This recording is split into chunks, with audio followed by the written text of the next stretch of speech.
Hello friends, welcome back to my channel. तो दोस्तों, आज की वीडियो सेकंड क्लास है हमारी। कौन सी क्लास है? ये सेकंड क्लास है और ये हमारी सीरीज़ चल रही है सीडीपी की, संपूर्ण बाल मनोविज्ञान की। इसमें हम 500 जो क्वेश्चन है वो डिस्कस करेंगे, जो सभी CTET, REET, DSSB, UP TET, KVS में आते हैं और इसमें आपको फ्री पीडीएफ भी मिलेगी। तो बने रहें हमारे साथ और अगर वीडियो अच्छी लगे तो लाइक, शेयर, कमेंट ज़रूर करें। तो हम स्टार्ट करते हैं आज की सीरीज़ की सेकंड क्लास।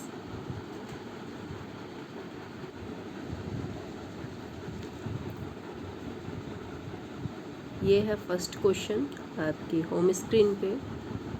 क्वेश्चन है, एक अधिगम विकलांगता जिसमें लिखने में छात्रों की कठिनाई होती है।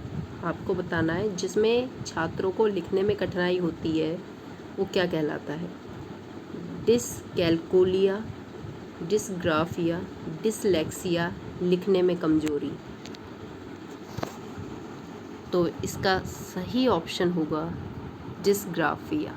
देखो, लिखना और ग्राफ क्या होता है? ग्राफ बनाते हैं ना, लिख के भरते हैं, तो ये इसकी ट्रिक है। ग्राफ बनाया जाता है ना, तो डिसग्राफिया किससे संबंधित है? लिखने से। ठीक है, किससे संबंधित है? लिखने से। डिसग्राफिया संबंधित है लिखने से। ये हो गया लिखने से, ली लिख दूँ, ठीक। और डिसकैल्कुलिया ये हो गया गणित से, ठीक।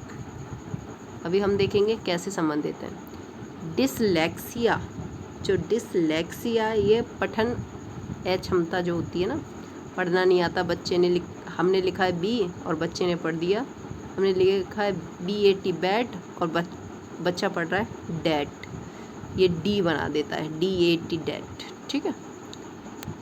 और डिसकैल्कुलिया मतलब हमने लिखा 6, बच्चा क्या लिख रहा है? 9, ठीक।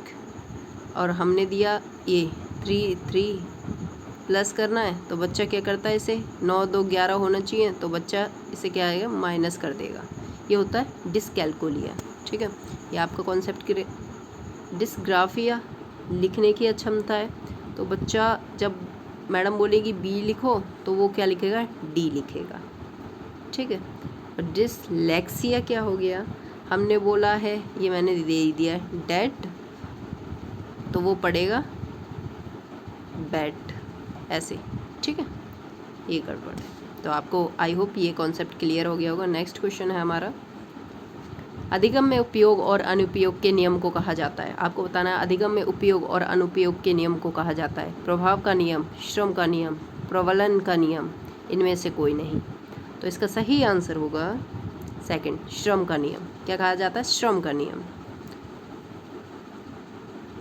नेक्स्ट है, पियाजे के सिद्धांत में एक प्रक्रिया है, प्रोसेस है, जो नए और पुरानी धारणाएं और अनुभव के बीच में एक संतुलन क्रिया है, उसे क्या कहा जाता है? किस नाम से जाना जाता है? समावेशन, समायोजन, संतुलन, ज्ञान वियोजन।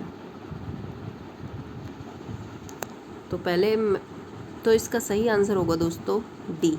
क्या 3, संतुलन। क्या कहा जाता है? संतुलन। समावेशन का मतलब होता है शामिल करना किसी चीज़ को, ठीक है।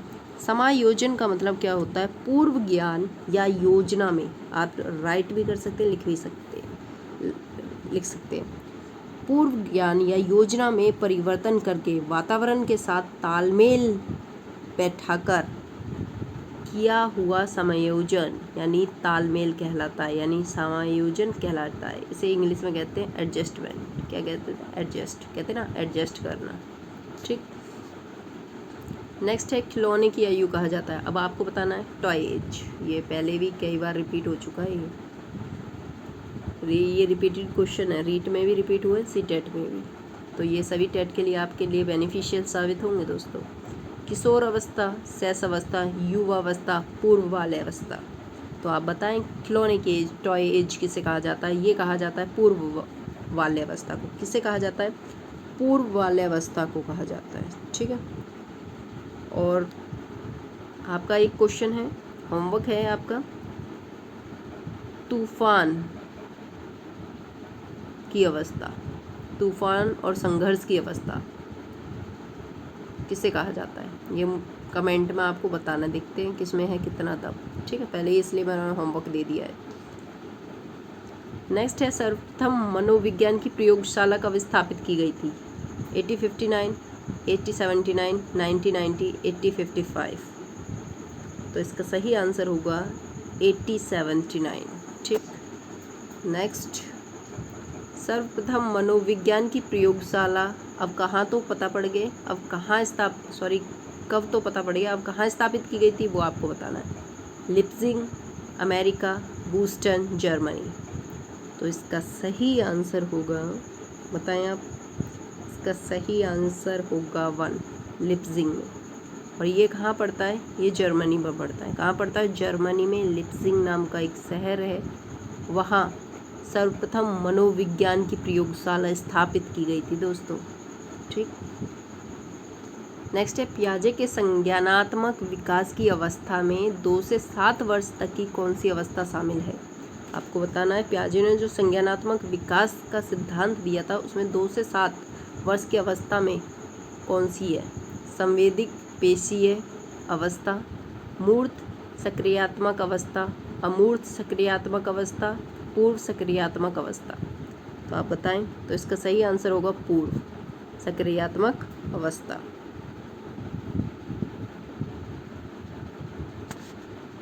नेक्स्ट है क्वेश्चन, जीन पियाजे ने किस अवस्था को अंतर्ज्ञान कहा है?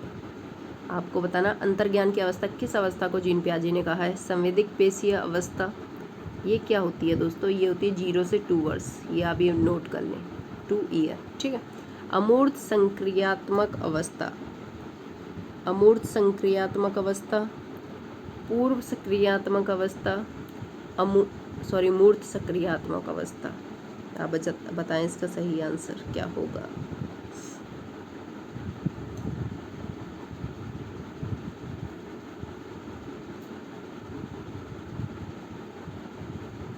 तो इसका सही आंसर होगा दोस्तों ऑप्शन 1, सॉरी ऑप्शन 1 नहीं होगा, इसका ऑप्शन होगा 2। ठीक है, नेक्स्ट है, विकास कभी न समाप्त होने वाली प्रक्रिया है, यह किस सिद्धांत से संबंधित है? ये विकास का एक चैप्टर है, उसमें एकीकरण के सिद्धांत ये सब आते हैं, विकास के सिद्धांत, तो उसी में से पूछा है, विकास कभी न समाप्त होने वाली प्रक्रिया है, ये किस सिद्धांत में शामिल होता है?